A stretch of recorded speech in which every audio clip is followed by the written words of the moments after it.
आज हम लोग आज हम लोग बात करते हैं अबाउट द एम्फीबॉलिक पाथवे की। That is N amphibolic pathway. और एम्फीबॉलिक पाथवे की अगर बात करें तो इसके अंदर एक कैटाबॉलिक प्रोसेस भी होगा एंड एनाबॉलिक प्रोसेस भी होगा। तो इसका मतलब यहाँ पर अगर देखा जाए तो एक कैटाबॉलिक प्रोसेस भी है और एनाबॉलिक प्रोसेस भी है। अब अगर यहाँ पर देखा जाए तो कैटाबॉलिक का आपको अच्छे से पता है। एक कैटाबॉलिक का मतलब हुआ दैट इज एन स्प्लिटिंग, और एनाबॉलिक का मतलब हुआ दैट इज अ सिंथेसिस का। ठीक है, इसका मतलब ये हुआ कि इस रिएक्शन के अंदर अगर आप देखेंगे तो इस रिएक्शन के अंदर एक स्प्लिटिंग वाला प्रोसेस भी है और इसके अंदर कंस्ट्रक्टिव प्रोसेस भी है, दैट मीन्स फॉर्मेशन भी है यहाँ पर। तो अगर देखा जाए तो ये था बेसिकली ग्लूकोज। और आपको अच्छे से पता है कि ग्लूकोज जो है दैट मीन्स ये जो ग्लूकोज था, ये ग्लूकोज पहले ब्रेक डाउन हुआ था that is a glucose 6 phosphate में, यानी ग्लाइकोलिसिस के दौरान। ठीक है, ये आपको पता है। और ग्लूकोज 6 फॉस्फेट अगर देखा जाए तो ये बना था दैट इज अ फ्रक्टोज, यानी कई सारे स्टेप हो रहे थे जिसके अंदर एक ग्लूकोज 6 फॉस्फेट बना, फिर दैट इज फ्रक्टोज 6 फॉस्फेट, फिर फ्रक्टोज 1,6 बिस फॉस्फेट बना था। तो that is a fructose 1,6 bis phosphate form हुआ। फ्रक्टोज 1,6 बिस फॉस्फेट की बात की जाए तो उसके बाद हमें अच्छे से याद है कि ये दोनों अगर देखा जाए तो ये 6 कार्बन की शुगर थी जो कि 3-3 कार्बन में ब्रेक डाउन हुआ था। तो एक में टूटा था डेट इज अ धाप में, और दूसरा था डेट इज अ पागल में। तो दिस इज द धाप एंड दिस इज द पागल। और इसका फुल फॉर्म भी शायद आपको पता होगा, that is the dihydroxy acetone phosphate. This is the dihydroxy acetone phosphate. और इसकी बात करें तो this is a 3 phosphoglyceraldehyde.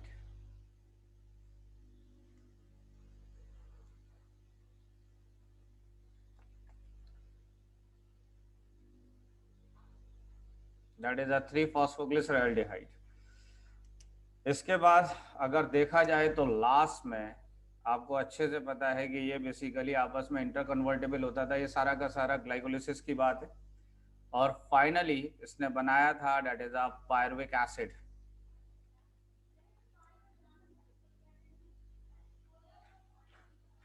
That is pyruvic acid बन गया था। और पायरुविक एसिड के बाद अगर देखा जाए तो that is N acetyl coenzyme A बना था।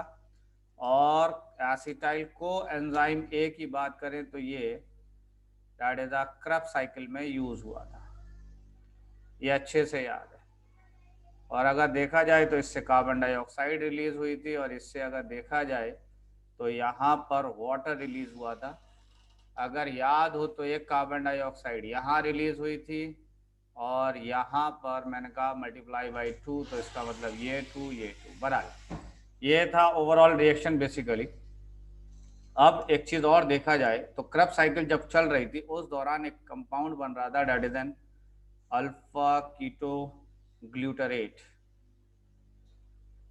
That is an alpha keto glutarate form हो रहा था। क्लियर है यहाँ तक बात? ये नॉर्मली आपको ऑलरेडी पहले से पता है।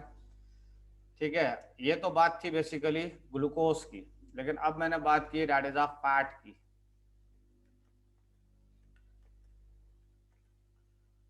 तो ये रहा बेसिकली फैट। फैट जब ब्रेक डाउन हुआ है तो फैट टूटा है that is a fatty acids में प्लस ग्लिसरॉल के अंदर। दैट इज ग्लिसरॉल में ब्रेक डाउन हुआ है। ग्लिसरॉल की अगर बात की जाए तो ग्लिसरॉल इसमें चेंज हो जाएगा क्योंकि ग्लिसरॉल में 3 कार्बन है, और धाप में भी देखा जाए तो 3 कार्बन है, पागल में भी देखा जाए तो 3 कार्बन है। दैट मीन्स के जो ग्लिसरॉल है वो चेंज हो जाएगा ढाप के अंदर। और इसी तरीके से अगर देखा जाए तो ढाप फर्दर चेंज हो जाएगा ग्लिसरॉल के अंदर।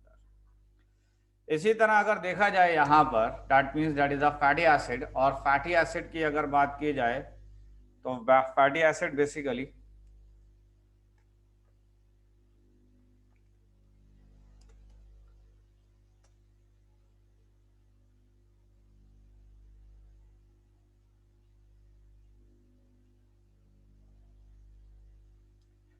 फैटी एसिड चेंज हो रहा है एसिटाइल को एंजाइम ए के अंदर। और ऑब्वियस बात है जब ये ब्रेक डाउन हो रहा है तो इसका मतलब ये कैटाबॉलिक रिएक्शन है। और कैटाबॉलिक है तो इसका मतलब ये कहलाता है beta oxidation of fat. This is the beta oxidation of fat. तो ये basically beta oxidation of fat है। इसका मतलब है that is a breakdown of fat है, कैटाबॉलिक प्रोसेस से पता चल रहा है। और इसी तरीके से अगर दिखाया जाए यहाँ पर तो मैंने कहा कि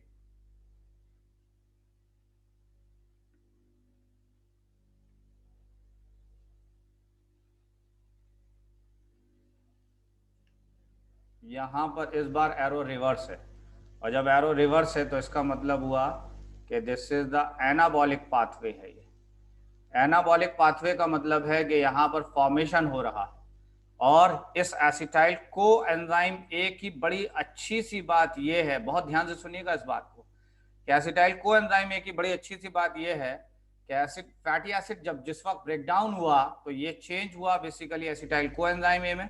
और फैट ने इस चेन के जरिए इस साइकिल को यहां से कनेक्ट किया। लेकिन ये एसिटाइल को एंजाइम ए की एक और खूबी ये भी है कि ये वापस से दोबारा से फैटी एसिड फॉर्म कर देगा। और फैटी एसिड फॉर्म हुआ प्लस इधर से धाप भी फॉर्म हुआ, that mean dihydroxy acetone phosphate बना। ये फर्दर इसने बनाया ग्लिसरॉल।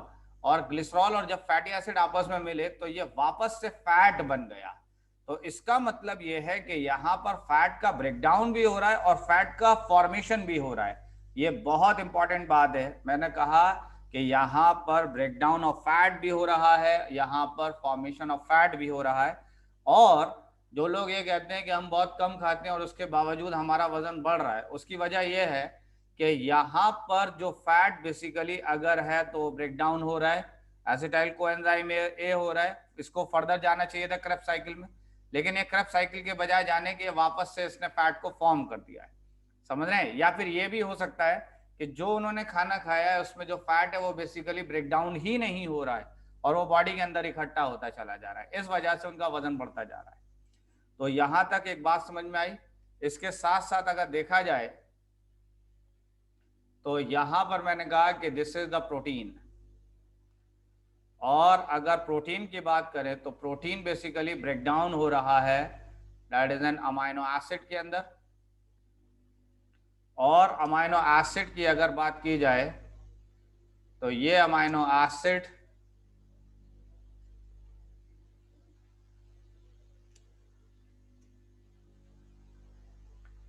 फॉर्म कर रहा है अल्फा कीटोग्लूटरेट। और अल्फा कीटोग्लूटरेट ज्वाइन कर रहा है क्रब साइकिल के अंदर, ये बात दिखाई दे रही है। इसके साथ साथ अगर देखा जाए तो यही अल्फा कीटोग्लूटरेट ये अगर ब्रेकडाउन कर रहा है, यहां पर आप देख रहे हैं तो this is the catabolic pathway, this is the catabolic pathway है ये। और अगर देखा जाए तो यहां पर मैंने कहा कि अगर दिखाया जाए तो ये फॉर्म भी हो रहा है इस तरीके से वापस। तो इसका मतलब ये फॉर्मेशन भी करा रहा है। Alpha ketoglutarate amino acid form करेगा और अमाइनो एसिड फर्दर बना देगा प्रोटीन को।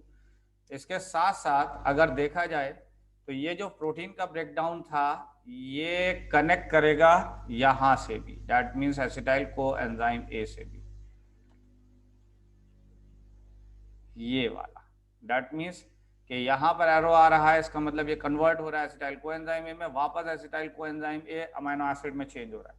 इसके साथ साथ अगर देखा जाए तो ये कन्वर्ट हो रहा है पायरुविक एसिड में और ये कन्वर्ट हो रहा है वापस अमाइनो एसिड के अंदर। तो यहाँ पर आप देख रहे हैं कि ये कैटाबॉलिक पाथवे था, तो ये वाला प्रोसेस जो था this is the anabolic pathway. तो this is the anabolic pathway है ये वाला। तो यहां से आपको क्लियरली दिखेगा कि ये इस तरीके से प्रोसेस हुआ है। तो that is called as the amphibolic pathway, जहां पर कैटाबॉलिक प्रोसेस भी हुआ है और एनाबॉलिक प्रोसेस भी हुआ है। तो ये बेसिकली फूड कंपोनेंट थे जो इस तरीके से ब्रेक डाउन कर रहा है, और जब ये ब्रेक डाउन करता जा रहा है तो बाकी फूड कंपोनेंट इस चेन को कैसे अलग अलग स्टेप में या अलग अलग जगहों पर एक दूसरे से इंटरकनेक्ट कर रही है। तो यहाँ पर ये सारी चीज़ें दिखाई गई हैं। ठीक है, इसके बाद आगे बढ़ जाते हैं हम लोग। सर फैट और प्रोटीन का एनारोबिक ब्रेकडाउन नहीं होता? कौन सा वाला? सर फैट और प्रोटीन का सिर्फ एरोबिक ब्रेकडाउन होगा? साइटोप्रोटीन्स नहीं समझ पा रहा मैं तुम्हारी बात। सर फैट्स और प्रोटीन्स का सिर्फ एरोबिक ब्रेकडाउन होता है? प्रोटीन की कह रहे हैं आप? ये सर फैट्स और प्रोटीन्स का। तो यहाँ तक कंप्लीट हो गई कहानी। ठीक है, अब ज़रा एक दो इम्पॉर्टेंट बातें हैं वो भी ज़रा देख लीजिए इससे रिलेटेड। पहली चीज़ अगर देखा जाए तो यहाँ पर मैंने कहा कि एसिटाइल को एंजाइम ए ये हेल्प करता है, हेल्प इन, या हेल्प भी नहीं कहेंगे बल्कि फॉर्म कहेंगे, that is form fatty acid. ये फैटी एसिड फॉर्म कर रहा है एसिटाइल को एंजाइम ए। और जिब्रेलिन या जिब्रेलिक एसिड, आपको याद है ये जो जीए नाम का जो हार्मोन होता है, फाइटो हार्मोन, उसको भी एसिटाइल को एंजाइम ए ही बना रहा है। तो that is the gibberellic acid. तो जिब्रेलिक एसिड को भी एसिटाइल को एंजाइम ए बना रहा है। एक और बात है कि आपको याद है कि दैट इज द सक्सिनाइल को एंजाइम ए जो क्रब साइकिल के अंदर होती थी, याद है? दैट इज द सक्सिनाइल को एंजाइम ए की बात करें तो मैंने कहा कि ये फॉर्म करेगा क्लोरोफिल को। सक्सिनाइल को एंजाइम ए प्रीकर्सर है क्लोरोफिल का, तो ये क्लोरोफिल भी बनाएगा, साइटोक्रोम भी बनाएगा, दैट इज साइटोक्रोम भी बनाएगा, इवन फाइटोक्रोम भी बनाएगा, फाइटोक्रोम पिगमेंट वगैरह भी यही बनाएगा। और अगर देखा जाए तो ये था OAA and alpha keto glutaric acid या अल्फा कीटो ग्लूटरेट की बात करें तो ये मैंने कहा कि फॉर्म अमाइनो एसिड्स, ये अमाइनो एसिड्स फॉर्म करेंगे। तो अमाइनो एसिड कौन कौन फॉर्म कर रहा है? तो ऑक्सैलो एसिटिक एसिड और अल्फा कीटो ग्लूटरिक एसिड या अल्फा कीटो ग्लूटरेट, ये तो पता ही होगा आप लोगों को। उसके बाद अगर देखा जाए तो इवन OAA जो है ये अल्कलॉइड्स भी फॉर्म करता है। तो मैंने कहा दैट इज सिंथेसिस अल्कलॉइड, ये अल्कलॉइड भी फॉर्म करेगा। तो अल्कलॉइड कौन फॉर्म कर रहा है? That is N OAA। Alkaloid जानते हैं एडिशनल केमिकल होते हैं, दीज आर एडिशनल केमिकल्स हैं। एडिशनल केमिकल की बात करें तो याद है विनक्रिस्टिन, विनब्लास्टिन, ठीक है, ये एडिशनल, ये OAA से फॉर्म हुए हैं। यहां तक कंप्लीट हो गई कहानी। ठीक है, नेक्स्ट आ जाइए आगे, that is R respiratory quotient, RQ की बात कर लेते हैं अब। That is R respiratory quotient पर आ जाते हैं, दैट इज एन RQ। और अगर RQ की बात की जाए तो RQ बेसिकली बराबर होता है amount of carbon dioxide release, that is the amount of CO2 released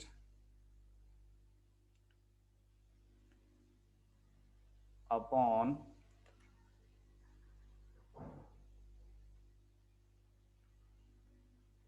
amount of oxygen consumed।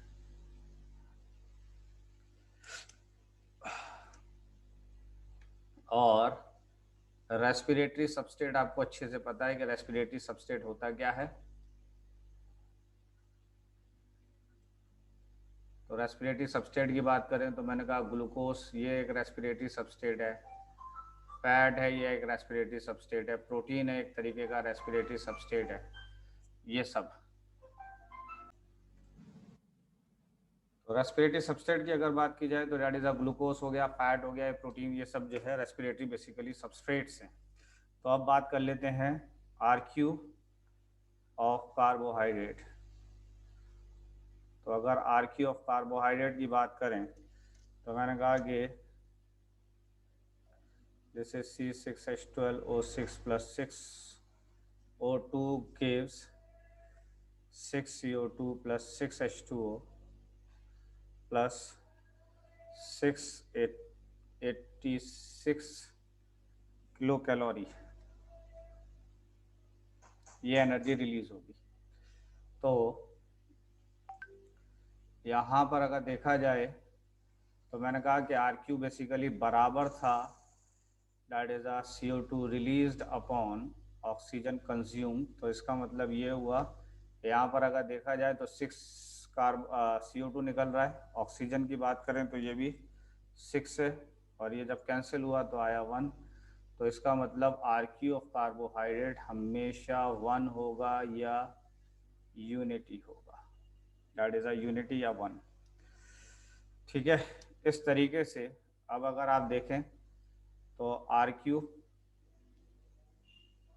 Basically RQ जो है ऑफ एनारोबिक रेस्पिरेशन। अगर एनारोबिक रेस्पिरेशन की बात कर लें RQ की, तो RQ एनारोबिक रेस्पिरेशन के अंदर RQ इनफाइनाइट होगा, दैट इज एन इनफाइनाइट। इसके बाद RQ ऑफ सिक्यूलेंट प्लांट्स, ये सिक्यूलेंट्स वही वाले हैं जिनमें कैम साइकिल चलती है, ये पहले ही बता दिया, कैम साइकिल जिसमें चलती है। तो इस केस में अगर देखेंगे तो यहाँ पर RQ 0 के बराबर है।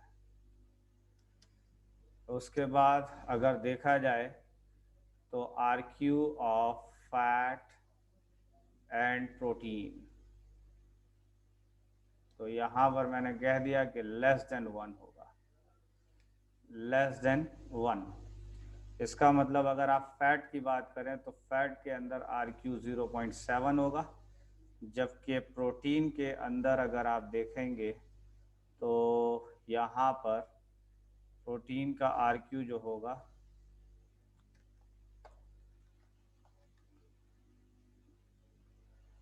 ये होगा 0.9 के। इसके बाद देखा जाए तो यहाँ पर RQ ऑफ ऑर्गेनिक एसिड की बात कर लें तो ये मैंने कहा कि ग्रेटर देन 1 होगा, दैट इज ग्रेटर देन 1 होगा। इसके बाद आ जाइए, that is N energy efficiency के बाद, that is N energy efficiency की बात कर लें ऑफ सेल्यूलर रेस्पिरेशन।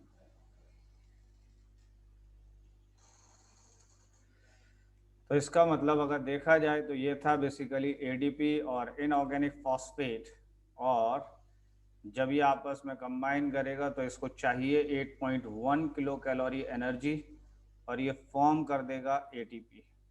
जैसा कि हमको पता है कि बेसिकली 36 ATP नॉर्मली बनते हैं एरोबिक रेस्पिरेशन के अंदर। तो इसका मतलब हुआ कि that is a 36 into 8.1 is equal to that is a 291.6 kilo calorie. ये एनर्जी डेवलप हुई है एरोबिक रेस्पिरेशन से, 36 ATP जब बना है। तो अब अगर एफिशिएंसी की बात करें तो दैट इज एन एफिशिएंसी की बात करें तो एफिशिएंसी बराबर हो जाएगी, दैट इज अ 686 291.6 into 100, और ये तकरीबन निकल कर आएगा आपका दैट इज अ 42.5% के आसपास। तो this is the energy efficiency है, और ये जो वैल्यू आई है ये वाली 686, ये देखिए यहाँ से आई है, ये देख लीजिए, ये आई है 686, ये देख लीजिए यहाँ से।